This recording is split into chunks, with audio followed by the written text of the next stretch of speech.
બોલીએ સદગુરુ મહારાજની જય.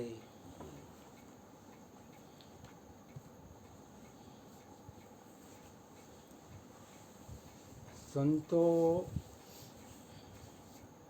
ને કે કોઈ જ્ઞાતિ જાતિ કે એવો કોઈ ભેદભાવ નથી.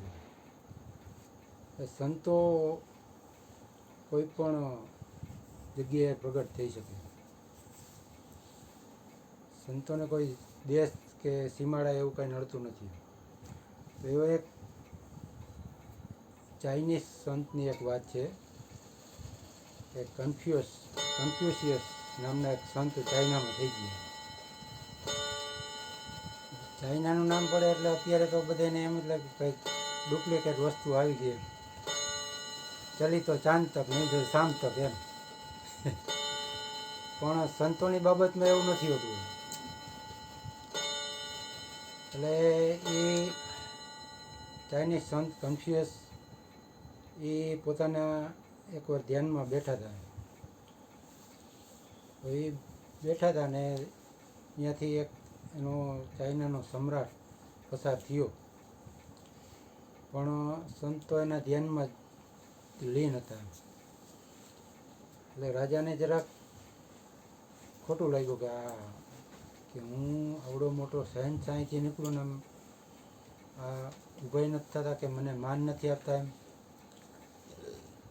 એટલે એ પોતાની સવારીમાંથી નીચે ઉતરી અને એ સંત પાસે ગયો, કન્ફ્યુશિયસ પાસે.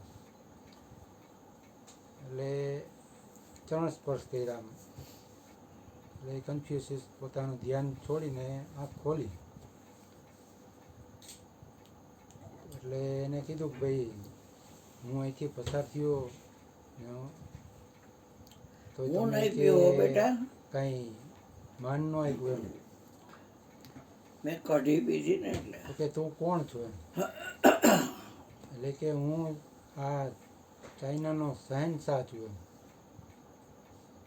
તો કન્ફ્યુશિયસ કે શહેનશાહ તો હું છું. તો કે તમે શહેનશાહ કેવી રીતના છે કે મને જોઈને અહીંથી લોકો, હું જ્યાં જ્યાં પસાર થાવ ત્યાંથી લોકો ઊભા થઈ અને મને ખૂબ માન સન્માન આપે ને ખૂબ આદરભાવ આપે, પુષ્પવર્ષા કરે એમ. એટલે હું શહેનશાહ એમ.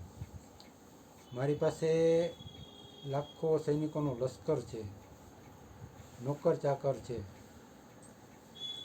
ને બધા મને માન સન્માન આપે. મારી પાસે ખૂબ ધન છે. તો કે હું શહેનશાહ જ છું. પણ તને એક વાત કહું કે ભાઈ સૈન્યની જરૂર કોને પડે છે, સૈનિકોની જરૂર? તો કે કોઈ માણસને શત્રુ હોય તો એ કે એને સૈન્યની જરૂર પડે. મારે તો કોઈ કે શત્રુ જ નથી. મારે કોઈ સૈન્યની જરૂર નથી. અને નોકર ચાકરની વાત રહી છે. તો કે કોઈ આળસુ માણસ હોય ને તો એ કે એને નોકર ચાકરની જરૂર પડે છે. મારે તો એ કે હું અત્યારે મારું શરીર હાલે છે ને મારી રીતે મારું ને મારું કામ હું જાતે કરી લઉં છું. એટલે મારે કોઈ નોકર ચાકરની જરૂર નથી. એટલે એવું કે હું શહેનશાહ છું.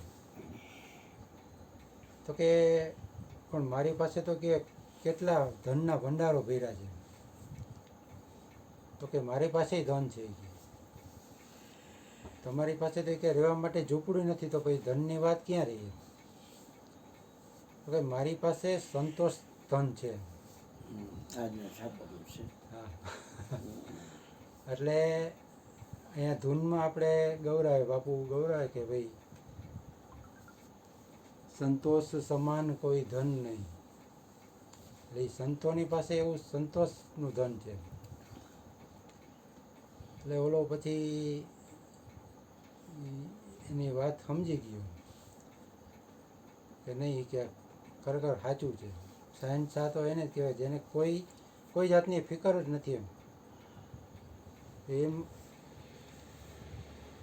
ગજધન વાજીધન ગોધન ગજધન રાજધન और रतन धन खान जब मिले संतोष धन सब धन धूल સમાન ગોધન એટલે પેલા ગાયું બહુ રાખતા અત્યારે તો ગાયુંની વેલ્યુ ઘટી ગઈ છે પણ પહેલાં રાજા મહારાજા અને સંતો બધાય ગૌ પ્રતિપાલક હતા ગાયોને ખૂબ રાખતા અને દાન કરે તો એ ગોદાન દેતા ગોદાન એટલે ગાયનું દાન કરતા એ ગાયુંનું ધન કહેવાતું ગાયું ધનમાં ખપતી પછી ગજધન એટલે હાથી રાજા મહારાજાઓ પાસે ખૂબ હાથી હોય ગજધન પછી રાજધન રાજ હોય કોઈ પાસે તો એ એનો આખો સમ્રાટ કહેવાય એમ તો એ આખું રાજનો માલિક કહેવાય પણ એ બધાય ધન કરતાં જો એની પાસે સંતોષ ધન હોય તો એ બધાય ધન ધૂળ સમાન છે. બોલીએ સદગુરુ મહારાજની જય. હરી હરી હરી. બોલો મયુરભાઈ, પછી થોડું બોલ.